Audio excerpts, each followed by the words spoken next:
యోహాను సువార్త 15వ అధ్యాయము 4-5 వచనాలు చదువుదాం. నాయందు నిలిచియుండుడి, మీయందు నేనును నిలిచియుందును. తీగె ద్రాక్షావల్లిలో నిలిచి ఉంటేనే కానీ తనంతట తానే ఎలాగూ ఫలింపదో, అలాగే నాయందు నిలిచి ఉంటేనే కానీ మీరును ఫలింపరు. ద్రాక్షావల్లిని నేను, తీగెలు మీరు. ఎవడు నాయందు నిలిచి ఉండునో, నేను ఎవని యందు నిలిచి ఉండునో వాడు బహుగా ఫలించును. నాకు వేరుగా ఉండి మీరు ఏమీ చేయలేరు. దేవుడి మాటలు మన వినికిడిలో మన ఆత్మల మేలు కొరకు దీవించునుగాక. మనం ప్రార్థన చేసుకుందాం. దేవుని నడిపింపు కొరకు, దేవుని సహాయం కొరకు దేవుని అడిగి తర్వాత వాక్య ధ్యానంలోనికి వెళ్దాము. ప్రార్థన చేసుకుందాం. కృపా కలిగిన, ప్రేమ కలిగిన మా యేసయ్యా, మీకు వందనాలు ప్రభువా. యువతి కాలమున మీ సన్నిధిలో ఈ విధముగా మీ వాక్యమును ధ్యానించే గొప్ప ధన్యత మాకు అనుగ్రహించినందుకు వందనాలు. మా పరిస్థితులు ఎరిగిన దేవుడవు నాయన, మీకు వందనాలు. ఎల్రోయి చూచుచున్న దేవుడవు నాయనా, మా హృదయాలను చూచుచున్న దేవుడవు, మా హృదయ రహస్యాలను ఎరిగిన దేవుడవు, మా హృదయాంతరంగాలను పరిశోధిస్తున్న గొప్ప దేవుడవు నాయన. మీ దగ్గర మేము దాచగలిగింది ఏమీ లేదు ప్రభువా. యువతి కాలమున మేము ఏ విధముగా ఉన్నామో, ఏ స్థితిలో ఉన్నామో, మా హృదయ స్థితి ఏంటో మీకు తెలుసు ప్రభువా. మా యొక్క మానసిక పరిస్థితి ఏంటో, శారీరక స్థితి ఏంటో కూడా మీకు తెలుసు నాయనా. యువతి కాలమున మీ పరలోక సింహాసనము నుండి మమ్మల్ని దర్శించండి. మాతో మాట్లాడండి. వినగల చెవి, సిద్ధ మనస్సు, మీ వాక్యమును భద్రపరుచుకునే హృదయాన్ని మాకందరికీ దయచేయమని వేడుకుంటున్నాం.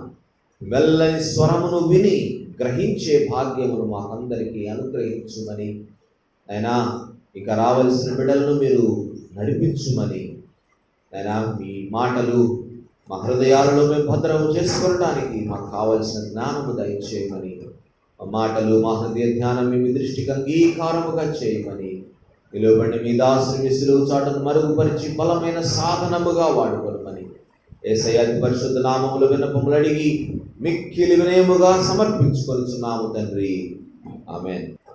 మనము ఈ మాసము ఫలభరిత జీవితం అనే అంశాన్ని ధ్యానం చేస్తూ ఉన్నాము. ఫ్రూట్ఫుల్ లైఫ్ అనే టాపిక్ని మనం ధ్యానం చేస్తున్నాము. మరి 2 వారాలు దేవుని వాక్యాన్ని విన్నాము. ఈరోజు మనం చదువుకున్న 2 వచనాలలో 2 ప్రాముఖ్యమైన విషయాలు మనకు కనపడతా ఉన్నాయి. 2 ప్రాముఖ్యమైన విషయాలు యేసయ్య తన శిష్యులతో చెప్తున్న విషయాలు.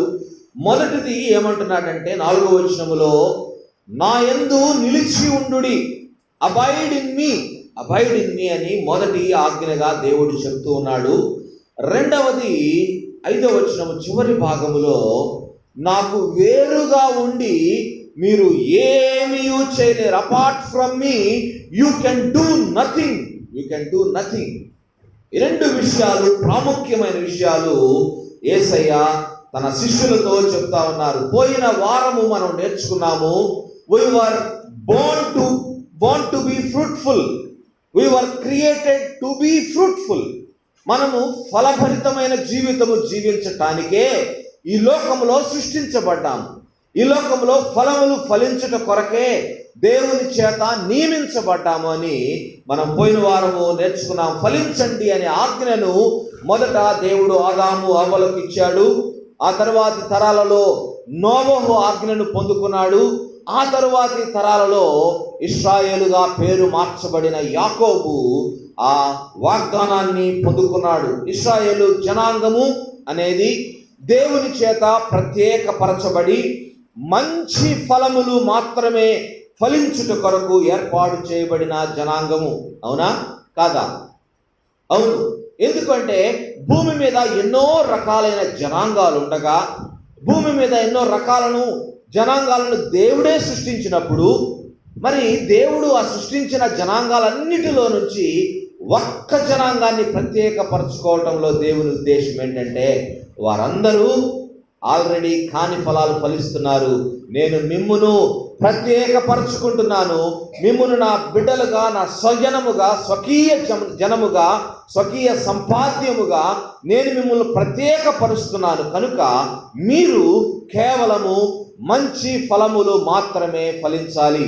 ఇది దేవుని యొక్క ఆలోచన, దేవుని యొక్క ఆశ, దేవుని యొక్క సంకల్పం.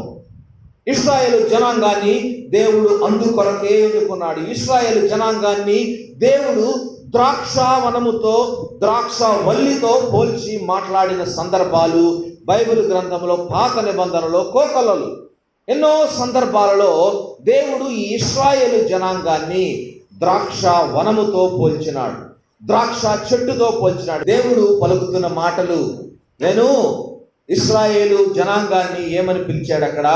శ్రేష్టమైన ద్రాక్ష తీగలు, శ్రేష్టమైన ద్రాక్ష తోట, శ్రేష్టమైన భూమిలో, ఎత్తైన ప్రదేశములో, సమృద్ధి కలిగిన ప్రదేశములో, సారవంతమైన భూమిలో దేవుడు ఇశ్రాయేలు జనాంగాన్ని శ్రేష్టమైన ద్రాక్ష తీగలుగా నాటినట్లుగా మనము యెషయా గ్రంథం 5వ అధ్యాయము 1 నుంచి 7 వచనాల్లో మనం చూడగలం. శ్రేష్టమైన ద్రాక్ష ఫలముల కొరకు ఎదురు చూచుచుండెను, కానీ అది కారు ద్రాక్షలు కాచెను అని అక్కడ వ్రాయబడింది. రెండవ సందర్భంలో ఆయన అంటున్నాడు, ఇశ్రాయేలీల్ని శ్రేష్టమైన ద్రాక్షావల్లి అని పిలుచుకుంటున్నాడు. శ్రేష్టమైన ద్రాక్షావల్లి. చూడండి, దేవుడు ఎన్నుకున్న వారు ఎవరైనా శ్రేష్టమైన వారుగా ఉండాలని దేవుడు కోరుకుంటాడు.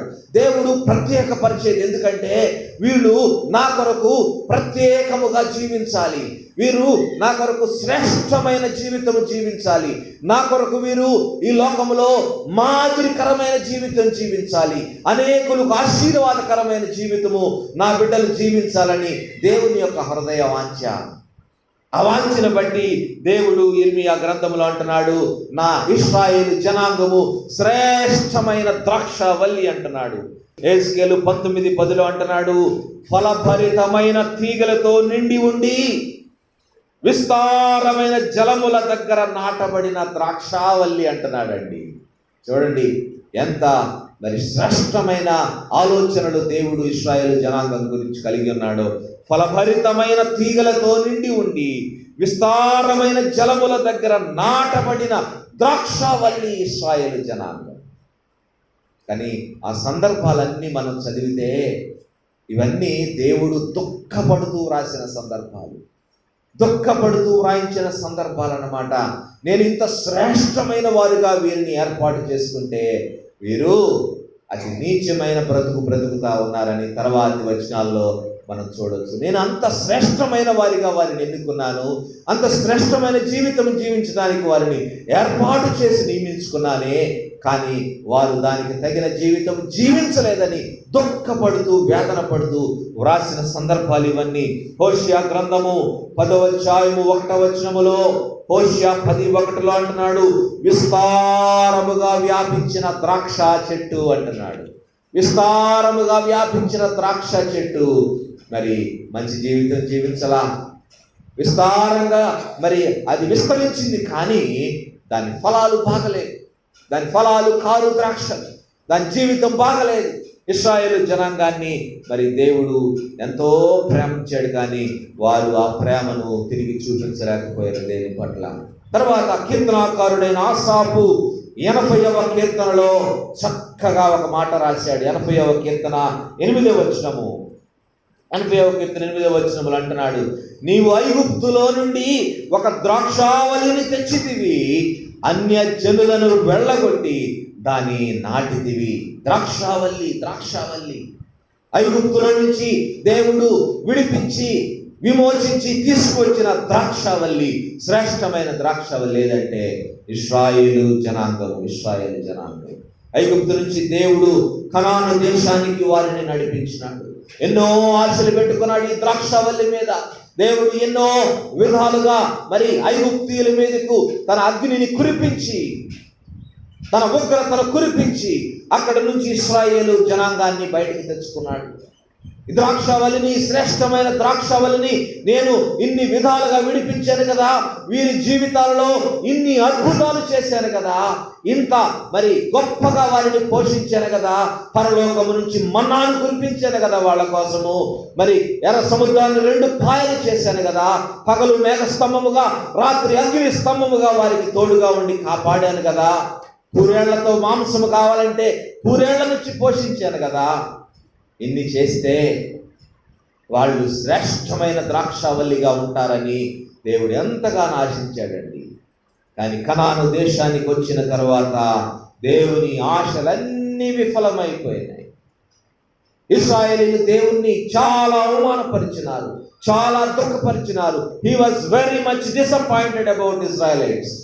దేవుడు వారిని ఎందుకున్నందుకు ఎంతో దుఃఖపడ్డాడు, ఎంతో వేదన పడి. ఎందుకంటే వారికి దేవుడు ఎంత చేసినా కూడా, ఎన్ని రకాలుగా వారిని పోషించినా, ఎంత వారికి చేసినా వారు కారు ద్రాక్షలే కాస్తూ వచ్చినారు, కారు ద్రాక్షలే కాస్తూ వచ్చినారు. వారి జీవితంలో ఏ మార్పు లేదు, వారి జీవితంలో దేవుడు కోరుకున్న మార్పు అసలే లేదు. కారు ద్రాక్షలు కాస్తూ వచ్చారు. పాత నిబంధన అంతా ఈ ద్రాక్షవనము, ద్రాక్ష చెట్లు, ఈ ద్రాక్ష తీగలు అంటే ఇశ్రాయేలు జనాంగమే. ఇశ్రాయేలు జనాంగం ఈ లోకం అనే వనములో దేవుడు నాటుకున్న మరి శ్రేష్టమైన వనం ఏంటంటే ఈ ద్రాక్ష వనము, ఇశ్రాయేలు జనాంగము. తోట యజమానుడు దేవుడు. మరి క్రొత్త నిబంధనలో పరిస్థితి మారిపోయింది, క్రొత్త నిబంధనలో పరిస్థితి మారిపోయింది. తోట యజమానుడు యేసు క్రీస్తుగా ఈ భూమి మీదకు ప్రభువుగా దిగి వచ్చినాడు. యేసుక్రీస్తు దేవునిగా ఈ లోకానికి వచ్చి ఆయన మానవుని రూపము ధరించి మనుషుల మధ్య జీవించినాడు. 33.5 సంవత్సరాలు జీవించినాడు. 3.5 సంవత్సరాలు అద్భుతమైన పరిచర్య చేశారు. ఈ 3.5 సంవత్సరాల పరిచర్యలో కూడా God expected good fruits from Israelites. అప్పుడు మరి దేవుడు శ్రేష్టమైన ద్రాక్ష తీగలుగా నాటి అనేక మందిలో వారిని శ్రేష్టంగా చూసి వారి దగ్గర మరి మంచి కాయలు ఎక్స్పెక్ట్ చేసినప్పుడు వారు మంచి కాయలు ఫలించలేదు. మరి దేవుడు చూసి అనేక మంది ప్రవక్తలను వారి వద్దకు పంపించి హెచ్చరించినా వారిలో ఏ మార్పు లేదు. అన్ని జనాంగాలకు వారిని అప్పగించినా వారిలో ఏ మార్పు లేదు. బానిసలుగా ఉన్నారండి. వాళ్ళ జీవితంలో ఎక్కువ సంవత్సరాలు ఇశ్రాయేలీయులు బానిసత్వం చేసినారండి. వారు తిరుగుబాటు చేసినప్పుడల్లా, కారు ద్రాక్షలు కాచినప్పుడల్లా దేవుడు వారిని అన్య జనాంగాలకు అప్పగిస్తూ వచ్చాడు. న్యాయాధిపతుల గ్రంథంలో మనం చూడొచ్చు, కొన్నిసార్లు 40 సంవత్సరాలు, కొన్నిసార్లు 80 సంవత్సరాలు, కొన్నిసార్లు 10 సంవత్సరాలు ఈ విధముగా దేవుడు అప్పగిస్తూ వచ్చినాడండి బానిసలుగా ఉండడానికి. బబులోను సామ్రాజ్యములో చివరిగా వారు బానిసలుగా ఉన్నారు. ఇర్మియా ప్రవక్త దినాల్లో బబులోను సామ్రాజ్యానికి వారు కొనుక్కోబడ్డారు. అయినా వారిలో ఏ మార్పు లేదు. 70 సంవత్సరాలు బానిసలుగా ఉన్నారు, కానీ వారిలో ఏ మార్పు లేదు. మంచి ఫలాల కొరకు దేవుడు ఎదురు చూసి విసిగిపోయి యేసయ్యని లోకానికి పంపించినాడు. కుమారుడిని పంపిస్తే కుమారుని జీవితము ద్వారా, కుమారుని బోధల ద్వారా, కుమారుని మాదిరికరమైన జీవితము ద్వారా మారతారేమో, మంచి ఫలాలు ఫలిస్తారేమో అని దేవుడు వారి కొరకు ఎదురు చూశాడు. కానీ ఈ 3.5 సంవత్సరాలు కూడా వారి కాని ఫలములే ఫలిస్తూ వచ్చినారు. పోయిన వారం మనం ధ్యానించాము, యేసయ్య పరిచర్య కాలములో యేసయ్య ద్వారా రక్షించబడి మంచి ఫలాలు ఫలించటానికి యేసయ్యచే నియమించబడిన వారు ఎంతమంది? Only 12 people. 12 మంది మాత్రమే మరి దేవుని చేత నియమించబడ్డారండి మంచి ఫలాలు ఫలించడానికి. ఇశ్రాయేలు జనాంగము లక్షలాది జనాంగము. పోయిన వారం మనం ధ్యానం చేశాము. ఇశ్రాయేలు జనాంగము యెరూషలేము పట్టణంలో 11 లక్షల మంది జనాంగం ఉన్నారు. యేసయ్య కాన్సన్ట్రేట్ చేసింది మొత్తము యెరూషలేము మీదే కాన్సన్ట్రేట్ చేశాడు. ఎందుకంటే యెరూషలేములో యూదా జనాంగం ఉన్నది. యూదా జనాంగం ఆయనకు కావాలి. యూదా జనాంగాన్ని దేవుడు ఏర్పాటు చేసుకున్నాడు. ఆదాము హవ్వల వద్ద నుంచి, ఇశ్రాయేలు వద్ద నుంచి వారిని ఏర్పాటు చేసుకొని నియమించుకున్నాడు. కాబట్టి వారి మీదే ఆయన కాన్సన్ట్రేట్ చేశాడు. 3.5 సంవత్సరాలు వారికే పరిచయం చేశాడు. బోధలన్నీ వారి కొరకే, అద్భుతాలన్నీ వారి కొరకే, సూచక క్రియలన్నీ వారి కొరకే చేశాడు. కానీ వారు కారు ద్రాక్షలు కాచిన ఫలితాన ఏం జరిగింది? నీరో చక్రవర్తి కాలంలో, నీరో చక్రవర్తి చనిపోయిన తర్వాత టైటస్ అనే సైన్యాధిపతి వచ్చి మరి ముట్టడేసి 11 లక్షల మంది చచ్చిపోయినారు. 1,00,000 మందిని పట్టుకుని పోయినారు. అంటే మొత్తం 12 లక్షల మంది. 12 లక్షల మందిలో దేవుడు ఎంతమందిని ఏర్పాటు చేసుకున్నాడు? 12 మందిని ఏర్పాటు చేసుకున్నాడు. లక్షకొకళ్ళు. చూడండి, దేవుడు ఎంత ఆలోచన కలిగి దేవుడు వారి కొరకు ప్రయాసపడ్డాడు.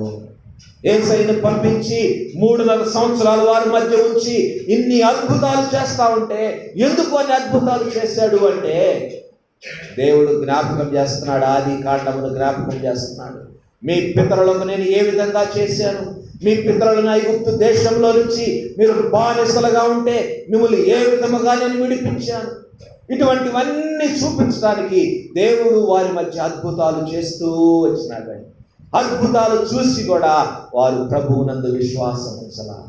తన సొంత వారు సైతం విశ్వాసం ఉంచలేదు అని బైబిల్ గ్రంథము మనకు తెలియజేస్తా ఉంది. 12 మందిని దేవుడు నియమించుకున్నాడు. ఆ 12 మందితో యేసయ్య పలుకుతున్న మాటలను ఈరోజు మనం చదువుకున్నాము. యోహాను సువార్త 15వ అధ్యాయం మొదటి 8 వచనాల్లో యేసయ్య అంటా ఉన్నారు, నేను నిజమైన ద్రాక్షావల్లిని. పాత నిబంధనలో ద్రాక్షావల్లి అంటే ఇశ్రాయేలు జనాంగము. కానీ క్రొత్త నిబంధనలో యేసయ్య అంటున్నారు, నేనే నిజమైన ద్రాక్షావల్లిని. నేను నిజమైన ద్రాక్షావల్లి, నా తండ్రి వ్యవసాయకుడు, ద్రాక్షావల్లిని నేను, తీగలు. దేవుడు ఇంకా ఇంటిమేట్ రిలేషన్షిప్ కోసం ఎదురు చూస్తున్నాడు. దేవుడు ఇంకా దగ్గరగా ఇశ్రాయేలు జనాంగాన్ని చేసుకోవాలని ఎదురు చూస్తున్నాడు. ఈ 12 మందితోటి ఇంకా ఇంటిమేట్ రిలేషన్షిప్ ఏర్పాటు చేసుకోవడానికి దేవుడు ప్రయత్నం చేస్తున్నాడు. మరి 12 మందిలో మరి ఒకరు పోయారు. 12 మందిలో కూడా ఒకరు పోయారు. ప్రాముఖ్యముగా 2 విషయాలు వారికి దేవుడు యేసయ్య బోధిస్తా ఉన్నారు. మొదటిది, మీరు నా యందు నిలిచి ఉండుడి, అబాయిడ్ ఇన్ మీ. రెండవ సంగతి, నాకు వేరుగా ఉండి మీరేమీ చేయలేరు. You can do nothing apart from me. Yesayya అంటున్నాడు, నేను ద్రాక్షావల్లిని, తీగలు మీరు అంటున్నాడు. ఆ దినాలలో ద్రాక్షావల్లికి చాలా ప్రాధాన్యత ఇవ్వబడింది. ఎందుకంటే ద్రాక్ష చెట్లు చాలా చాలా విస్తారముగా ఉంటాయి ఇశ్రాయేలు దేశంలో. అవి మంచి దిగుబడినిస్తాయి. మనకు తెలుసు, ఇశ్రాయేలు దేశంలో మరి పాత నిబంధనలో వేగులు వారిని యెహోషువ పంపించినప్పుడు వాళ్ళు ఒక ద్రాక్ష గెలని 2 మోసుకొని వచ్చారంట. 2 కలిసి ఒక్క ద్రాక్ష గెలను మోసుకొని వచ్చారు, ఒక కర్ర మీద, దండి మీద. కాబట్టి అక్కడ ఎంత సమృద్ధో, ఎంత శ్రేష్టమైన ద్రాక్షలు పండుతాయో మనకి అర్థమవుతుంది. ఈ రోజుకి మీరు చూడండి, ఇశ్రాయేలు దేశంలో మంచి దిగుబడినిచ్చే పంట, ఎక్కువ ఆదాయాన్ని ఇచ్చే పంట వాళ్ళకి ఇదే పంట. ఆ దినాల్లో ఈ ద్రాక్ష చెట్ల గురించి చాలా జాగ్రత్తలు తీసుకునేవాళ్ళు. ప్రతి చెట్టు గురించి తోట యజమానుడు శ్రద్ధ వహించాల్సిందే. 12 అడుగులు గ్యాప్ ఉంచేవాళ్ళు ఒక్కొక్క చెట్టుకి. ఎక్కువ విస్తారమైన స్థలం ఇచ్చేవాళ్ళు వాటిని చక్కగా నాటేవాళ్ళు. దానికి ముందు ఏమేం చేస్తారో మీకు తెలుసు. భూమిని బాగా సిద్ధం చేస్తారు, మంచి ఎరువులు వేస్తారు. తోట యజమాని దానిలో ప్రతి చెట్టు గురించి శ్రద్ధ వహిస్తాడు. ప్రతి చెట్టు, ఒక్కొక్క చెట్టు గురించి శ్రద్ధ వహిస్తాడు. ఆ తోట మంచి ఫలాలు ఫలించాలన్నా, ఆ చెట్టు బలముగా ఎదగాలన్నా, ఆరోగ్యకరమైన ఫలాలు రావాలన్నా, మంచి దిగుబడిని ఆ చెట్టు ఇవ్వాలన్నా, ఆ చెట్టు గురించి యజమాని చాలా శ్రద్ధ తీసుకుంటాడు. ప్రతి చెట్టులో 2 రకాల తీగలు వస్తూ ఉంటాయి. ప్రతి చెట్టుకి 2 రకాల తీగలు. ఒకటి ఫలించే తీగలు, రెండోది ఫలించని తీగలు. ఫలించే తీగలు, ఫలించని తీగలు వస్తూ ఉంటాయి. 2 రకాల తీగలు. ఈ ఫలించని తీగలు ఏంటంటే వాటికి ఇంకొక పేరు ఏంటంటే పనికిరాని తీగలు, పనికి మాలిన తీగలు. పనికిరాని తీగలు ప్రతి చెట్టులో ఉంటాయి. మొదటి 3 సంవత్సరాలు ఈ చెట్లు కాయలు కాయనివ్వరు. ఎందుకంటే చెట్టు బాగా బలము పుంజుకోవాలి. ద్రాక్ష గెలలను దాన్ని అది వేలాడితే వాటిని గట్టిగా వాటిని మరి వేలాడి పడిపోకుండా, లేకపోతే ద్రాక్ష గెల తెగిపోకుండా, బలహీనమైపోకుండా ఉండటానికి ద్రాక్ష తీగ చాలా బలమైనదిగా ఉండాలి. ద్రాక్ష గెలలు అంతంత పెద్దవి ఉంటే వాటిని మోసే శక్తి కావాలి కదా. మరి ద్రాక్ష చెట్టు ఆ తీగలు బలమైనవిగా తయారవటానికి మొదటి 3 సంవత్సరాలు కాయలు కాయనివ్వరు. మొదటి 3 సంవత్సరాలు వచ్చిన పూతను ఏం చేస్తారంటే కత్తిరించేస్తూ ఉంటారు. కత్తిరించే క్రమంలో వాళ్ళు గమనించేది ఏంటంటే కొన్ని తీగలకే పూతలు వస్తాయి, కొన్ని తీగలకి అసలు పూతలే రావు. అవి ఏ తీగలు? అవి ఫలించని తీగలు. ఫలించని తీగలు. తోట యజమాని లేకపోతే తోటమాలి చేసే పని ఏంటంటే ఈ పనికి రాని తీగలు ఏవైతే ఉన్నాయో, పూతలు రాని తీగలు ఏవైతే ఉన్నాయో వాటిని కత్తిరించుకుంటా వెళ్తాడు. వాటిని ఎందుకు కత్తిరిస్తాడంటే మరి అవి వ్యర్థంగా మరి సారాన్ని పీల్చుకుంటా ఉంటాయి, బలంగా ఎదుగుతూ ఉంటాయి. అందుకని తోటమాలి ఏం చేస్తాడంటే ఈ పనికిరాని తీగలని కట్ చేసుకుంటా వస్తాడు. 4వ సంవత్సరంలో పూత సమృద్ధిగా వస్తుంది. 4వ సంవత్సరంలో కూడా ఇదే పరిస్థితి. 4వ సంవత్సరంలో కూడా పూత వచ్చే ఉంటాయి, పూత రాని తీగలు కూడా మళ్ళీ వస్తాయి 4వ సంవత్సరంలో కూడా. అప్పుడు కూడా తోటమాలి చేసే పని ఏంటంటే పనికి రాని తీగలు కత్తిరించేస్తాడు.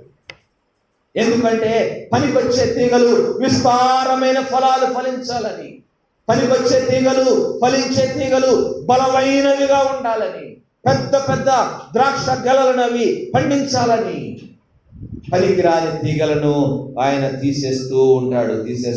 దీన్ని ఇంగ్లీష్లో ప్రూనింగ్ అంటారు. ప్రూనింగ్. ప్రతి చెట్టుకు ఈ 2 రకాల తీగలు వస్తానే ఉంటాయి. తోటమాలి మరి ఈ పనికిరాని తీగలను ఏరేస్తానే ఉంటాడు. ఏరేయాల్సిందే, తప్పనిసరిగా పనికిరాని తీగలు కత్తిరించబడాలి. 4వ సంవత్సరంలో చెట్టు ఎట్లా ఉంటుందంటే బాగా గట్టిపడి బలపడి ఆ చెట్టు శ్రేష్టమైన బలమైన తీగలతో నిండి ఉంటుంది. మనకు కూడా ఒక చెట్టు ఉంది. అది ఎందుకు విస్తారమైన ఫలాలు రావట్లేదంటే ఫస్ట్ సంవత్సరం నుంచే మనం ఫలాలు ఫలించడానికి వదిలేసే దానిలో పనికిరాని తీగలు కత్తిరించలా. అందుకనే అక్కడక్కడ చిన్న చిన్న గుర్తులు కనపడుతున్నాయి. లేకపోతే విస్తారమైన ఫలాలు రావాలి. దాని గురించి శ్రద్ధ తీసుకుంటే, కరెక్ట్గా ప్రూనింగ్ చేస్తే మంచి దిగుబడి వస్తుంది ఈ చెట్టు.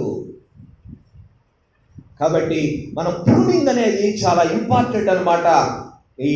ఈ ద్రాక్ష చెట్లకి 3 సంవత్సరాలలో యేసయ్య చేసిన పని ఏంటో తెలుసా?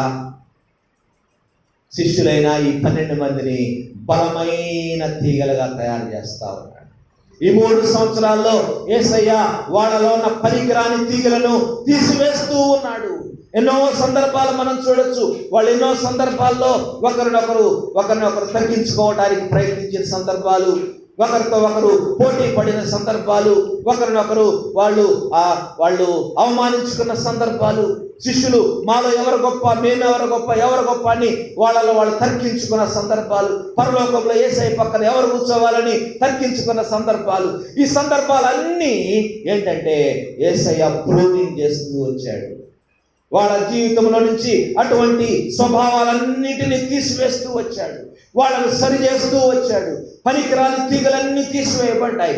శ్రేష్టమైన జీవితం వారు జీవించడానికి దేవుడు ప్రయత్నం చేసి వారికి ఇస్తున్న ఆజ్ఞ ఏంటంటే అబైడ్ ఇన్ మీ, నాలో మీరు ఉండాలి, నా యందు నిలిచి ఉండండి. నిలిచి ఉండకపోతే ఏంటి మీకు నష్టం అంటే మీరు ఫలించలేరు. You cannot bear fruit. మీరు నాలో నిలిచి ఉండకపోతే ఫలాలు ఫలించలేరు. మీరు ఫలిస్తే ఏంటి లాభము అంటే యోహాను సువార్త 15వ అధ్యాయము 8వ వచనంలో చూడండి. 15:8 మీరు బహుగా ఫలించుట వలన నా తండ్రి మహిమ పరచబడును, ఇందువలన మీరు నా శిష్యులకు. మీరు నాలో నిలిచి ఉంటేనే కానీ మీరు ఫలించలేరు. మీరు బహుగా ఫలిస్తే మీ ఫలముల వలన నా తండ్రి మహిమపరచబడతాడు. My father will be glorified. మీరు నా శిష్యులు అవుతారు. You will become my disciples. మీరు నా శిష్యులు అవుతారు. ఆయన యందు నిలిచి ఉండని వాడు పనికిరాని వాడండి. ఆయన యందు నిలిచి ఉండని వాడు పనికిరాని తీగ లాంటి వాడు. వాని వలన దేవునికి మహిమ కలగదు. వాడు యేసయ్య శిష్యుడు ఎన్నటికీ కాలేడు. నిలిచి ఉండని వానికి ఒక మంచి ఉదాహరణ ఎవరంటే ఏం చెప్తాం? ఇస్కరియోతు యోధ ఫలించుటకు నియమించబడిన వాడే. యేసయ్యతోటి ఈ 12 మందిలో ఒకడిగా ఏర్పాటు చేయబడిన వాడే. ఫలములు ఫలించుటకు, విస్తారముగా ఫలించటానికి, విస్తారమైన ఆత్మలు సంపాదించటానికి ఏర్పాటు చేయబడిన ఇస్కరియోతు యోధ ఫలములు ఫలించలేకపోయినాడు. పనికిరాని తీగగా మిగిలిపోయినాడు. కొట్టివేయబడినాడు. ఆయన యేసయ్య శిష్యుడు కాలేకపోయినాడు. ఆయన జీవితము ద్వారా దేవుణ్ణి మహిమపరచలేకపోయినాడు. This is what happens if we don't abide in him. ఆయనలో నిలిచి ఉండకపోతే పనికిరాని తీగ లాంటి యోధాలాగా మారిపోతుంది మన జీవితం. పనికిరాని తీగ ఏమైపోయాడు యోధ? ఏమైపోయాడు? ఊరి పెట్టుకొని చచ్చిపోయాడంట యోధ. దేవుడు ఆయన ఎందుకొరకు నియమించాడండి? భూమిని తలక్రిందులు చేసేవాడిగా యోధాలు దేవుడు కోరుకుంటే నియమిస్తే తలక్రిందులుగా పడి చచ్చిపోయాడు. What is meant by abiding? ఆయనలో నిలిచి ఉండటం అంటే ఏంటి అనే కొన్ని విషయాలు మనం ధ్యానం చేసుకొని వాక్య ధ్యానాన్ని మనం ముగించుకుందాం. What is meant by abiding? నిలిచి ఉండుట అంటే ఏంటి? నిలిచి ఉండటం అంటే ఏంటి? నిలిచి ఉండటం అబైడింగ్ మీ అంటున్నాడు. ఏంటి నిలిచి ఉండటం? ఏంటి అంటే కొన్ని విషయాలు మనం బైబిల్ గ్రంథంలో నుంచి మనం ధ్యానం చేద్దాము. మొదటి యోహాను రాసిన మొదటి పత్రిక 4వ అధ్యాయము 15వ వచనం చూడండి. యోహాను మొదటి పత్రిక 4వ అధ్యాయము 15వ వచనము ఏమంటున్నాడు? యేసు దేవుని కుమారుడు అని ఎవడు ఒప్పుకొనునో వానిలో దేవుడు నిలిచి ఉన్నాడు, వాడు దేవుని యందు ఉన్నాడు. దేవుని యందు నిలిచి ఉండటం అంటే యేసయ్య దేవుడని, దేవుని కుమారుడని నోటితో ఒప్పుకోవాలంట. యేసయ్య దేవుడని, దేవుని కుమారుడని ఎవరైతే నోటితో ఒప్పుకుంటారో వారు ప్రభువులో నిలిచి ఉన్నవారు. మరి శిష్యులు ఒప్పుకున్నారా అంటే చూడండి, మత్తయి సువార్త 16వ అధ్యాయము 13 నుంచి 16 వచనాలలో, మత్తయి సువార్త 16, 13 నుంచి 16, యేసు ఫిలిప్పుదైన కైసరయ ప్రాంతములకు వచ్చి మనుష్య కుమారుడు ఎవరని జనులు చెప్పుకొనుచున్నారని శిష్యులను అడగ్గా వాళ్ళు అంటున్నారు, అయ్యా కొందరు నిన్ను గురించి బాప్తిసం ఇచ్చే యోహాను అనుకుంటున్నారు, కొందరు ఏలియా అనుకుంటున్నారు, కొందరు ఇర్మియా అనుకుంటున్నారు, లేక ప్రవక్తలలో ఒకడని కూడా చెప్పుకుంటున్నారయ్యా చాలా మంది అంటే యేసయ్య అంటున్నాడు, అందుకైనా మీరైతే నేను ఎవరినని చెప్పుకొనుచున్నారు? మీరేం చెప్పుకుంటున్నారు నా గురించి అంటే వారందరి పక్షముగా పేతురు అంటా ఉన్నాడు.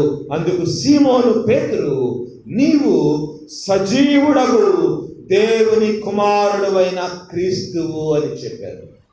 నీవు సజీవుడైన దేవుని కుమారుడైన క్రీస్తువు. వారి నోటితో ఒప్పుకున్నారు. నీవు క్రీస్తు అని వారి నోటితో ఒప్పుకున్నారు. అందును బట్టి వారు ఆయనలో నిలిచి ఉన్నవారు. యేసయ్య చెప్పిన మాటలు వాళ్ళు నిలబెట్టుకుంటున్నారు. యేసయ్యలో నిలిచి ఉంటున్నారు వాళ్ళు.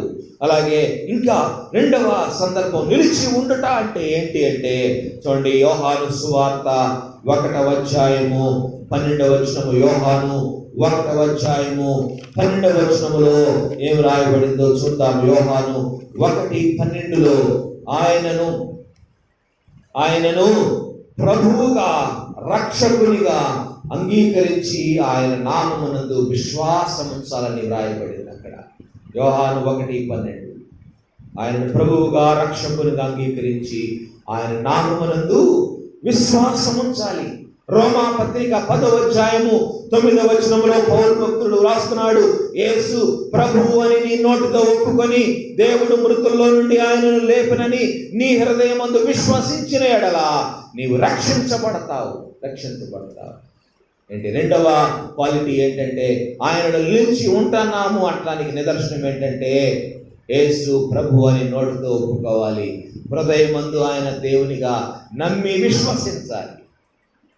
మరి శిష్యులు ఒప్పుకున్నారా అంటే ఒప్పుకున్నారు. యోహాను సువార్త 6వ అధ్యాయము 69వ వచనములో అంటున్నారు, నీవే దేవుని పరిశుద్ధుడు అని మేము విశ్వసించి ఎరిగి ఉన్నాము. విశ్వసించి ఆయన యందు విశ్వాసం ఉంచాలా, అది రెండవ క్వాలిఫికేషన్. మరలా ఆయన యందు నిలిచి ఉన్నాము అనటానికి మూడవ విషయం ఏంటంటే యోహాను సువార్త 6వ అధ్యాయము 56వ వచనం చూడండి. యోహాను 6:56 అక్కడ అంటున్నాడు, నా శరీరము తిని నా రక్తము త్రాగువాడు నా యందును నేను వాని యందును నిలిచి ఉండుము. ఆయన యందు నిలిచి ఉండటం అంటే ఆయన శరీరము తిని ఆయన రక్తము త్రాగాలంటే ప్రభురాత్రి భోజన సహవాసములో పాలు పంపులు పొందాలి. మరి శిష్యులు ఆయన శరీరాన్ని తిని ఆయన రక్తము త్రాగారా అంటే త్రాగారు. యేసయ్య తన చివరి పస్కా విందును ఆచరించడానికి ఆయన ఎన్నుకున్న వారు ఎవరంటే ఆయన శిష్యులు మాత్రమే. ఆ 12 మంది శిష్యులను ఆయన ఎన్నుకున్నాడు. ఆ 12 మందితో మేడగదిలో ఈ చివరి పస్కాను ఆచరించినట్లుగా మనం చూస్తున్నాము. ఆయన రక్త మాంసములలో పాలివారైనారు. ఇంకా 4వ విషయము యోహాను మొదటి పత్రిక 3వ అధ్యాయము 24వ వచనము. ఆయన యందు నిలిచి ఉండటం అంటే ఏమంటున్నాడు, ఆయన ఆజ్ఞలను గైకొనువాడు ఆయన యందు నిలిచి ఉండును, ఆయన వాని యందు నిలిచి ఉండును. చూడండి ఏంటి నాలుగవది ఏంటి, ఆయన ఆజ్ఞలను గైకొనాలి. ఆయన యందు నిలిచి ఉండటం అంటే ఆయన ఆజ్ఞలు గైకొనటమే. ఈ శిష్యులు ఆయన ఆజ్ఞలు గైకొన్నారా అంటే గైకొన్నారు. సర్వలోకానికి వెళ్ళి సర్వ సృష్టికి సువార్త ప్రకటించమంటే వెళ్ళిపోయారు. తమ కుటుంబాలని, ఆస్తులని, పాస్తులని, ఊరిని వదిలిపెట్టి అనేక దేశాలకు వెళ్ళిపోయి సువార్త ప్రకటించారు. ఆయా దేశాలలోనే దేవుని కొరకు హతసాక్షులైపోయినారు. మళ్ళీ ఎవరు వారి దేశాలకు తిరిగి వచ్చిన సందర్భాలు లేవు. తోమా భారతదేశానికి వచ్చాడు, భారతదేశంలోనే హతసాక్షి అయిపోయినాడు, తిరిగి పోలా. యోహాను మొదటి పత్రిక 2వ అధ్యాయము 24వ వచనము, ఆయన యందు నిలిచి ఉండటం అంటే ఏంటంటే అయితే మీరు మొదటి నుండి దేనిని వింటిరో అది మీలో నిలవనీయుడి. మీరు మొదటి నుండి వినున్నది మీలో నిలిచిన ఎడల మీరు కూడా కుమారుని యందును తండ్రి యందును నిలుదురు. నిలిచి ఉండటం అంటే ఏంటంటే వారు మొదట విన్న వాక్యము వారిలో నిలిచి ఉండాలంట. ఈ మధ్యలో రకరకాల బోధలు రావచ్చు, అబద్ధ బోధలు రావచ్చు, అసత్య ప్రచారాలు రావచ్చు. కానీ ఎప్పుడు యేసయ్య వారితో మొదట చెప్పిన బోధ ఏదైతే ఉన్నదో, యేసయ్య 3.5 సంవత్సరాల్లో వారికి చెప్పిన బోధలు ఏవైతే ఉన్నాయో అవి వారిలో నిలిచి ఉండాలి. వారి జీవిత కాలము అవి జ్ఞాపకం ఉంచుకోవాలి. రకరకాల బోధలకు పడిపోకూడదు, రకరకాల విషయాలకు పడిపోకూడదు, అబద్ధ బోధలకు, అసత్య ప్రచారాలకు పడిపోకూడదు. ఆయన నిలిచి ఉండటం అంటే ఆయన వాక్యము మనలో స్థిరముగా ఉండాలి. మనం రక్షించబడినప్పుడు ఏ వాక్యము విన్నామో, ఏ వాక్యము ద్వారా మనం రక్షించబడ్డామో ఆ వాక్యము మనలో నిలిచి ఉండాలి. మన సమాజాన్ని, నేటి సమాజాన్ని మనం తీసుకుంటే ఈ రోజున ఎన్ని అసత్య బోధలు ఉన్నాయో తెలుసా, ఎన్ని అబద్ధ బోధలు ఉన్నాయో తెలుసా, ఎంతమంది అబద్ధ బోధకులు ఉన్నారో తెలుసా, ఎంతమంది మరి తప్పుడు సిద్ధాంతాలను మనుషుల్లోకి చూపిస్తున్నారో తెలుసా. అటువంటి బోధల జోలికి మనం పోకూడదు. రక్షించబడినప్పుడు ఏ బోధనైతే విన్నామో ఆ బోధలో మనం నిలిచి ఉండాలి. రకరకాల బోధలను మన మనసులోకి తీసుకోకూడదు, వాటికి మన జీవితంలో తావివ్వకూడదు. మనం రక్షించబడినప్పుడు మనకున్న విశ్వాసంతో మనం చివరి వరకు కొనసాగాలి. నిలిచి ఉండటం అంటే మనం ప్రభువు ఆజ్ఞలు గైకొనాలి. ప్రభువు వాక్యము మనలో నిలిచి ఉండాలి. నిలిచి ఉండటం అంటే ఇన్ని విషయాలను నిలిచి ఉంటే ఫలితం ఏంటంటే మీరు బహుగా ఫలిస్తారు. You bear more and more fruit, more and more fruit, abundant fruit, abundance అన్నమాట. దేవుడు మరి అటువంటి గొప్ప వాగ్దానము వారికి ఇస్తున్నాడు, గొప్ప ఆజ్ఞ వారికి ఇస్తున్నాడు. ఈ ఉదయకాలం మనల్ని మనం పరిశీలించుకుందాం. ఈ లక్షణాలు నాలో ఉన్నాయా అని ఈరోజు మనల్ని మనం ప్రశ్న వేసుకుందాం. మనల్ని మనం వేసుకోవాల్సిన మొదటి ప్రశ్న ఏంటంటే, ప్రభువును దేవునిగా, దేవుని కుమారునిగా నేను గుర్తించినానా? ప్రభువును గుర్తించానా నేను? అసలు నా జీవితంలో ఆయనకి స్థానం ఉన్నదా అని మొదటి ప్రశ్న మనం ఉదయకాలం వేసుకోవాలా. రెండవది ఏంటంటే, ప్రభువును నా ప్రభువుగా, నా సొంత రక్షకునిగా నేను అంగీకరించానా? ఇది రెండవ ప్రశ్న. మూడవ ప్రశ్న ఏంటంటే, నేను రక్షించబడిన విశ్వాసునైతే, ఆయనలో నిలిచి ఉన్న వ్యక్తిని అయితే ప్రభు రాత్రి భోజన సహవాసములో నేను పాలు పంపులు పొందుతున్నానా? ఆయన రక్త మాంసముల్లో నేను పాలు పంపులు పొందుతున్నానా? నాలుగవ ప్రశ్న మనలో మనం వేసుకోవాల్సిన ప్రశ్న, దేవుడు నాకు ఇచ్చిన ఆజ్ఞలు నేను గైకొంటున్నానా? మూడు ఆజ్ఞలు ప్రతి క్రైస్తవ విశ్వాసికి దేవుడు ఇచ్చిన ఆజ్ఞలు. నీ పూర్ణ హృదయముతో నీ దేవుణ్ణి ప్రేమించు, నీ పూర్ణ హృదయముతో నీ పొరుగు వారిని ప్రేమించు. మూడవది సువార్త ప్రకటించు. మూడే ఆజ్ఞలు దేవుడు ప్రతి క్రైస్తవ విశ్వాసికి ఇచ్చిన ఆజ్ఞలు. దేవుని ప్రేమించాలి, మన తోటి వారిని ప్రేమించాలి, ఆత్మలు సంపాదించాలి. మూడు ఆజ్ఞలు మనం గైకొంటున్నామా? మనం వేసుకోవాల్సిన నాలుగో ప్రశ్న. ఐదో ప్రశ్న, నేను రక్షించబడినప్పుడు నేను విన్న వాక్యము నా హృదయంలో భద్రముగా ఉన్నదా? ఆ వాక్యం ఇంకా నాలో నిలిచి ఉన్నదా? ఈ 5 ప్రశ్నలలో ఏ ప్రశ్నకైనా నీ జవాబు నో అయినట్టయితే నీవు ఫలించే అవకాశమే లేదు. ఈ లోకంలో నీవు నియమించబడ్డావు. ఎందుకంటే ఫలాలు ఫలించడానికి నియమించబడ్డావు. ఫలాలు ఫలించుటకు, మంచి ఫలాలు ఫలించుటకు, బహుగా ఫలించుటకు దేవుడు నిన్ను ఏర్పాటు చేసుకున్నాడు. కానీ 5 ప్రశ్నలలో ఏ ప్రశ్నకైనా నీ సమాధానము కాదు, లేదు అయితే నీవు ఫలించడానికి అవకాశమే లేదు. కానీ దేవుడు ఈరోజు నీకు అవకాశం ఇస్తున్నాడు. నీవు ఫలించటానికి, బహుగా ఫలించటానికి నీకు అవకాశం ఇస్తున్నాడు. నీవు ఇంకా ప్రభువును తెలుసుకొనకపోయినట్లయితే ఈరోజు ప్రభువు తెలుసుకోవడానికి నీకు అవకాశం ఇస్తున్నాడు. నీవు ఇంకా ప్రభువుని సొంత రక్షకునిగా, ప్రభువు తెలిసి ప్రభువుని సొంత రక్షకునిగా ఇంకా అంగీకరించకపోయినట్లయితే ఈరోజు దేవుడు నీకు అవకాశం ఇస్తున్నాడు. ప్రభువా, నా సొంత రక్షకునిగా, నా ప్రభువుగా మీరుండండి నాయనా అని ఒక్క మాట అడిగితే చాలు, ఆయన నీ ప్రభువుగా, నీ రక్షకుడిగా మారిపోతాడు. మూడవ ప్రశ్న,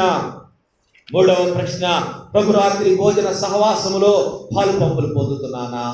చాలా మంది రక్షించబడతారు, బాప్తిస్మం తీసుకుంటారు, ఏదో ఒక ఆటంకము, నేను ఈ పాపం చేశాను కదా, ఈ తప్పు చేశాను కదా, దేవుని బలలో నేను పాలు పంపులు పొందకూడదని బల్లకు దూరంగా ఉంటారు. రక్షించబడిన వాళ్ళే, బాప్తిస్మం తీసుకున్న వాళ్ళే.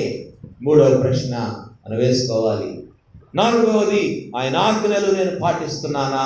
రక్షించబడిన విశ్వాసిగా, మారు మనసు బాప్తిస్మం పొందిన విశ్వాసిగా, ప్రభువుని రక్షకునిగా స్వీకరించిన విశ్వాసిగా, ప్రభు రాత్రి భోజన సహవాసంలో పాలు పంపులు పొందుతున్న విశ్వాసిగా నీ వేసుకోవాల్సిన నాలుగవ ప్రశ్న, ప్రభు ఆజ్ఞలు నేను గైకొంటున్నానా? ప్రభు ఎందుకు ఆ కట్టడ పెట్టారు మనకంటే, ప్రభు రాత్రి భోజన సహవాసము, నరాకడ పర్యంతము మీరు నన్ను ప్రచురించాలి, నా సువార్త మీరు ప్రకటించాలి, మీరు ఆత్మలు సంపాదించాలి. అందుకు ఆ కట్టడ. ఏదో ఆషామాషిగా ప్రభు రాత్రి భోజన సహవాసంలో పాలు పంపులు పొంది ఇష్ట ప్రకారం మిగిలిన దినాలన్నీ జీవిస్తే సరిపోదు. దేవుడు మనకు ఆజ్ఞ ఇచ్చాడు, అది పాటించాలి. ఆత్మలు సంపాదించాలి. ప్రభు రాకడ పర్యంతము సువార్త ప్రకటించాలి, బీడు పొలాలు దున్నాలి, సువార్త విత్తనాలు నాటాలి. అది మనకిచ్చిన భారము, బాధ్యత. ఐదవ ప్రశ్న, మరి నేను రక్షించబడినప్పుడు నేను విన్న వాక్యము నాకు గుర్తుందా? ఇప్పుడు ఎన్నో అబద్ధ బోధలు వచ్చినాయి కదా, వీటికి ఏవైనా నా జీవితంలో నేను తావిస్తున్నానా? ఇది మనం వేసుకోవాల్సిన 5వ ప్రశ్న. 4 ప్రశ్నలకి మనము ఓకే అని చెప్పినా కూడా 5వ ప్రశ్న చాలాసార్లు మనల్ని ఇబ్బంది పెడతా ఉంటుందండి. మనం అనేక రకాలైన బోధలు వింటున్నాము, టీవీలలో అనేక రకాలైన అసత్య బోధలు వస్తూ ఉన్నాయి, తప్పుడు సిద్ధాంతాలను బోధిస్తున్నారు, ప్రభు రాకడ గురించి చెప్పేవారే లేరు. మరి తప్పుడు సిద్ధాంతమే కదా. ప్రభు వస్తున్నాడని బైబిల్ ఘోషిస్తూ ఉంటే, సూచనలు నెరవేరుతూ ఉంటే, దేవుని బోధకులని చెప్పుకునే వాళ్ళు అసత్య బోధకులు, అబద్ధ బోధకులు ప్రభు ఇప్పుడే రాడులే అని చెప్తున్నారండి. ప్రభు అసలు రాడులే, ఇది మనుషులను భయపెట్టడానికి ఆనాడు ఈ మాటలు చెప్పారు. ప్రభు మళ్ళీ వస్తాడని భయంతో జీవిస్తారని కొంతమంది బోధకులు చెప్తున్నారు. ఇవన్నీ తప్పుడు సిద్ధాంతాలు, తప్పుడు బోధలు. యేసయ్య మాటలే మనకు ప్రామాణికము, యేసయ్య వాక్యమే మనకు ప్రామాణికము. యేసయ్య చెప్పాడు, నేను మరలా వస్తాను, నా యొద్ద ఉండటానికి నేను మిమ్మల్ని తీసుకొని వెళ్తాను. ఆయన స్వయముగా చెప్పిన మాటల్ని మనం నమ్మాలి, అవే మనకు ప్రామాణికం. అసత్య బోధల విషయంలో జాగ్రత్తగా ఉండండి, తప్పుడు బోధల విషయంలో జాగ్రత్తగా ఉండండి. ఈరోజు నేను క్రీస్తులో ఉన్నాను అనటానికి, క్రీస్తులో నేను ఉంటున్నాను అనటానికి నిదర్శనము నేను ఫలించే ఫలాలే కదా. నా ఫలాలను బట్టి నేను క్రీస్తులో ఉన్నానని లోకం తెలుసుకుంటుంది. నేను క్రీస్తులో ఉన్నట్లయితే, నేను క్రీస్తుతో సహవాసము కలిగి ఉన్నట్లయితే ఖచ్చితంగా నాలో ఏముండాలి? ఫలాలు ఉండాలి. I have to bear fruit. ఆ ఫలాలు నా తోటి క్రైస్తవులు చూడగలగాలి, లోకము ఆ ఫలాల్ని నాలో చూడగలగాలి. యేసయ్య అంటారు, మత్తయి సువార్త 7వ అధ్యాయం 20వ వచనములో యేసయ్య అంటున్నారు, మీరు వారి ఫలముల వలన వారిని తెలుసుకుందరు. ఎట్లా మనల్ని గుర్తుపడుతుంది లోకము? మనం ఫలించే ఫలాలను బట్టి లోకము మనల్ని గుర్తించదు. ఫలాన్ని బట్టి చెట్టు ఏదో చెప్పొచ్చు, జామకాయని చూసి ఇది జామ చెట్టు అని చెప్పొచ్చు. ఆ చెట్టు ఏదో మనకు తెలిసినా తెలియకపోయినా, జామకాయలు ఉన్నాయనుకోండి, ఇది జామ చెట్టు అని చెప్పొచ్చు. నిమ్మ చెట్టులో చాలా రకాలు ఉంటాయి. నిమ్మకాయల ఆ గ్రూప్లో చాలా చెట్లకి ఒకే రకమైన ఆకులు ఉంటాయి, కానీ ఆ చెట్టుకి నిమ్మకాయను చూస్తే ఇది నిమ్మ చెట్టు అని చెప్పగలం, అంతేగాని మనం గుర్తించలేము. ఆ చెట్టు కాయలు లేకపోతే ఆ చెట్టు గుర్తించలేము. కొన్ని చెట్లు అసలు అర్థం కావు, వాటికి ఉన్న కాయలు చూస్తే తప్ప. ఎందుకంటే ప్రాముఖ్యమైన విషయం, జామ చెట్టుకి నిమ్మకాయలు కాయవుగా, నిమ్మ చెట్టుకి జామకాయలు సపోటకాయలు కాయవుగా. అలానే మంచి చెట్టు అనేది ఎప్పుడు మంచి ఫలాలనే ఫలించాలి, తన జాతి ఫలాలనే ఫలించాలి. లోపలి స్వభావాన్ని బట్టి బయట ఫలాలు కనిపిస్తాయి మనకి. చెట్టు ఏదో దాని ఫలాల ద్వారా తెలిసినట్టే మన అంతరంగ స్వభావము, మనం ఫలించే ఫలాలను బట్టి లోకము గుర్తించగలగాలి. మనం ఫలించే ఫలాలను బట్టి మన స్వభావాన్ని గుర్తించగలగాలి. మనలో ఉన్నది ప్రభు అయినప్పుడు, మనం నిలిచి ఉన్నది ప్రభువులో అయినప్పుడు ఆయన స్వభావము, ఆయన గుణగణాలే మనలో కనపడాలి కదా. అవునా కాదా?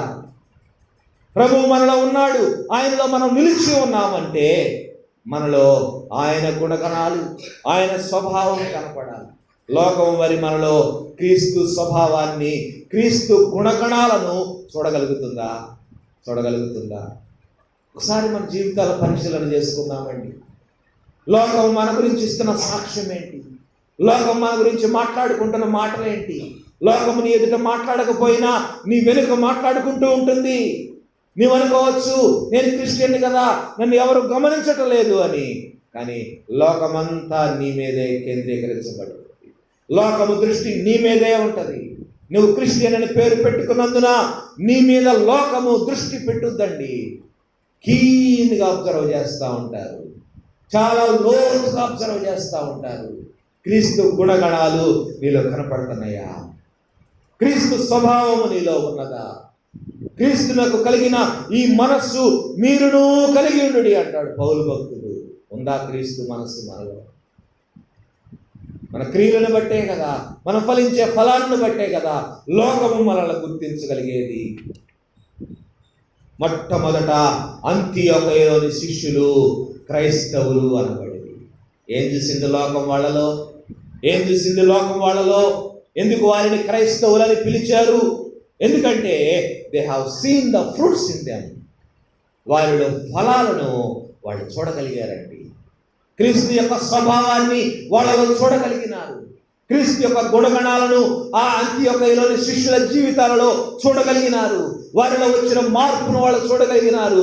వారిలో వచ్చిన సమూలమైన మార్పుని వాళ్ళు చూసి వాళ్ళకి క్రైస్తవులు అని పేరు పెట్టారు. క్రిస్టియన్స్, క్రీస్తును వాళ్ళలో పెట్టారండి.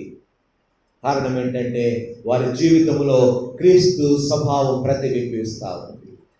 వాళ్ళలో క్రీస్తు గుణగణాలు కనపడుతున్నాయి. వారి ఫలాలను బట్టి వారు ఎవరో ఏమిటో వారు అర్థం చేసుకోగలిగినారు. వాళ్ళలో క్రీస్తు స్వభావం కనపడింది వాళ్ళకి.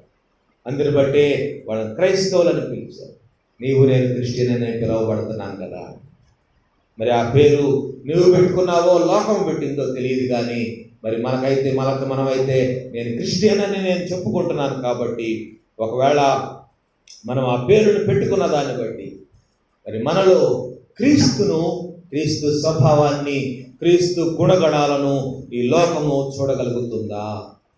నీవు క్రీస్తులో ఉన్నావు అనటానికి నిదర్శనం ఏంటండి? నిదర్శనం ఏంటి?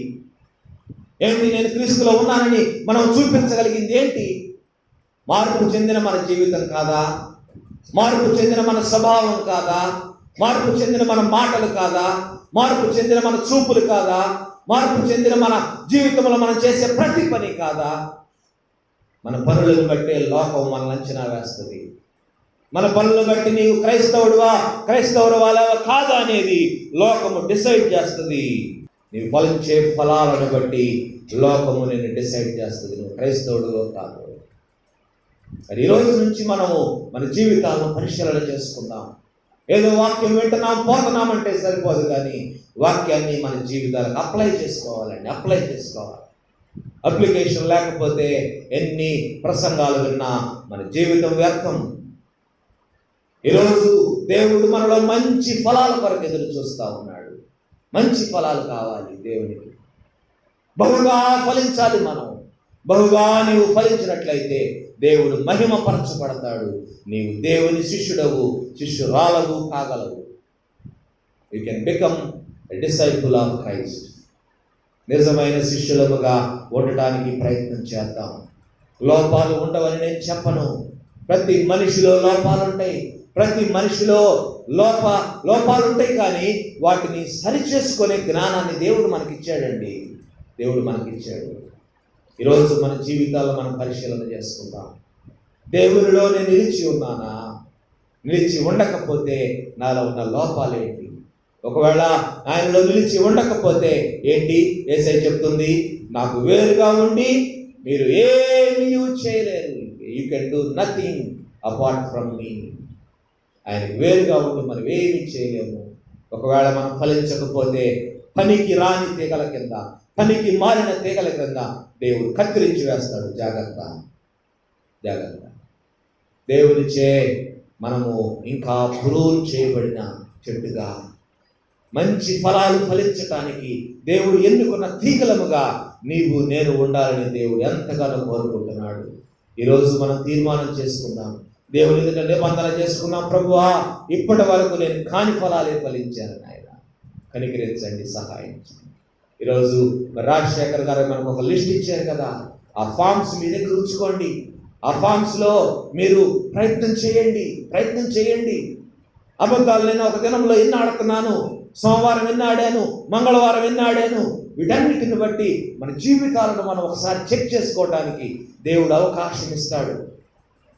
కాని ఫలాలు ఏమన్నాయో వాటిని తీసివేసుకోవడానికి ప్రయత్నం చేద్దాం. ఆయన మనలో మంచి ఫలాలు మాత్రమే కోరుకుంటున్నాడు. ఆత్మఫలం ఫలిద్దాం. ఆత్మఫలం ఫలిస్తూ ఆత్మలు సంపాదిద్దాం. కళ్ళవంచండి, ప్రార్థన చేసుకుందాం. మంచి ఫలాలు కావాలని దేవుడు కోరుకుంటున్నాడండి. ఇశ్రాయేలు జనాంగంతో దేవుడు విసిగిపోయినాడు.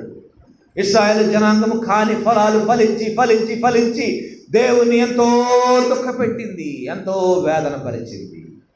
మరి ఈరోజు నీవు నేను ప్రభువుని దుఃఖపెడుతున్నామా, సంతోషపెడుతున్నామా? మన జీవితం ద్వారా దేవునికి మహిమ కలుగుతుందా, దేవునికి అవమానము కలుగుతుందా? పరిశీలించుకుందామండి మన జీవితాన్ని. లోకము మనలో మంచి ఫలాలు చూడకపోతే మన జీవితం, మన బ్రతుకంతా వ్యర్థమండి. బ్రతుకంతా వ్యర్థం. మంచి ఫలాలు దేవునికి కావాలి. ఆత్మ ఫలము దేవునికి కావాలి. ఆత్మలు సంపాదించాలి. నీవు నేను వ్యర్థముగా మన జీవితాన్ని ఈ లోకంలో ఉంచుకోకూడదండి. ఇశ్రాయేలీయులు కాని ఫలాలు ఫలించినందువల్ల వాళ్ళు నరికి వేయబడ్డారు. పనికి రాని తీగలుగా కత్తిరించి వేయబడ్డారు. నీవు నేను కత్తిరించి వేయబడకూడదు. మనము బహుగా ఫలించే తీగలుగా ఉండాలని దేవుడు ఎంతగానో ఆశిస్తున్నాడు. ప్రభువుతో ఒప్పందం చేసుకున్నాం. ప్రభువా, నేను మంచి తీగగా ఉంటాను. ప్రభువా, నన్ను బలపరచండి. నాలోని పనికిరాని తీగలను తీసి పారవేయండి. నన్ను పవిత్రపరచండి, పరిశుద్ధపరచండి. మంచి ఫలాలు బహుగా ఫలించటానికి మీ కృప దయచేయండి అని దేవుణ్ణి ప్రాధేయపడి బతిమలాడుకుందాము. దేవుడు సహాయం చేస్తారు. ప్రేమ కలిగిన తండ్రి యేసయ్య, మీకు వందనాలు ప్రభువా. ఇప్పటి వరకు మేము కాని ఫలాలు ఫలిస్తూనే వచ్చాము. లోకం మాలో మంచి ఫలాలు చూడలేదు ప్రభువా. మీ స్వభావం, మీ గుణగణాలు మాలో ఏ కోశాన లేవు నాయన, ఏ కోశాన లేవు. క్రైస్తవుడని గుర్తించకుండా ఉంటే బాగుండని బ్రతికేస్తున్నాము నాయనా. మరి పంది కూడా బ్రతుకుతా ఉంది కదా, పంది కూడా బ్రతుకుతా ఉంది. అటువంటి జీవితం మాది కాకుండానట్లుగా సహాయం చేయండి నాయనా. మేము మీ కొరకు జీవించటానికి, రోషము కలిగి ఈ లోకంలో జీవించడానికి మీ కొరకు దయచేయండి. కాని ఫలాలు కాదు ప్రభువా, మంచి ఫలాలు బహుగా ఫలించాలి. మేము ఆ విధముగా మమ్మల్ని దీవించి ఆశీర్వదించండి. ఈరోజు నాయనా మరి మంచి ఫలాలు ఫలించాలని తీర్మానించుకున్న ప్రతి ఒక్క బిడ్డ కొరకు మిమ్మల్ని స్తుతిస్తున్నాం ప్రభువా. వారిని మీరు దీవించండి. మంచి ఫలాలు ఫలించడానికి వారిని మీరు తయారు చేయండి, వాడుకోనండి. మీ శిష్యులను 12 మందిని మీరు ఏర్పాటు చేసుకున్నారు. 11 మందిని మీరు ఈ భూమిని తలక్రిందులు చేసేవారిగా మీరు ఉంచారు ప్రభువా. మేము కూడా భూమిని తలక్రిందులు చేసే విధముగా ఆయన ఈ లోకంలో తయారవటానికి, మీకు సాక్షులుగా ఉండటానికి, మంచి ఫలాలు ఫలించటానికి మీ కృపను మా అందరికీ దయచేయమని ఆయన, ఇంకా మిమ్మను రక్షకునిగా స్వీకరించని వారు ఆయన ఇప్పుడైనా తమ జీవితాలను మీకు సమర్పించడానికి మీ కృప దయచేయండి. మా ప్రభువును రక్షకుడైన యేసయ్య పరిశుద్ధ నామములో అడిగి మిక్కిలి వినయముగా సమర్పించుకొనుచున్నాము తండ్రి. ఆమేన్.